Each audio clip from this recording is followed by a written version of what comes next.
नमस्कार दर्शक बंधु सुभद्रा योजना लाभकारी आसला बड़ खबर आसवाक जाऊँगी पंचम किस्ती सुभद्रा टंका। पंचम किस्ती टंका को नहीं बहुत दिन धरी अपेक्षा करुवा महिला एवं आसी खुशी खबर। जदि पर्यंत वीडियो को लाइक करना वीडियो को लाइक करने सह चैनल को सब्सक्राइब कर कमेंट माध्यम जानते आपण क्यों जिले देखुं जहाद्वारा एभली सुभद्रा योजना खबर आपण पाखे सार्वभौते पहुंची पार। चलतु लेट नक खबर उपर नजर पकेबा।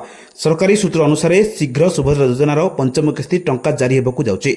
डायरेक्ट बेनिफिट ट्रांसफर माध्यम सीधासख भाव में लाभकारी बैंक अकाउंट को टंका जीव। ए किस्ती में प्राय लक्ष लक्ष महिला लाभ पाइबे बोली आशा कर किंतु एटी गोटे कथा जरूरी सूचना जदि आपणकर आधार कार्ड और बैंक अकाउंट लिंक न थाए किंबा केवाईसी इनकम्प्लीट रही तेबे आपणकर टंका आसबार विलम्ब हो पारे। तेणु समस्त लाभकारी माने निजर डॉक्यूमेंट्स और डिटेल्स शीघ्र वेरीफाई करनियंतु। ए सहित केतेक लोकंकर पेंडिंग एप्लिकेशन मध्ये बे फास्टैग रे प्रोसेस होउची बोली खबर मिलुची। जो माने पूर्व किस्ती पाई नथिले सेमानक पई मध्ये एथर गुड न्यूज आसी पारे। तेणु आपणक सुभद्रा योजना बेनिफिशियरी हेले निजर बैंक अकाउंट और मोबाइल मेसेज उपरे नजर रखंतु। एही बोली गुरुत्वपूर्ण खबर पाया पई आम चैनल जोड़ी रहंतु। ब्यूरो रिपोर्ट सावधान ओडिशा।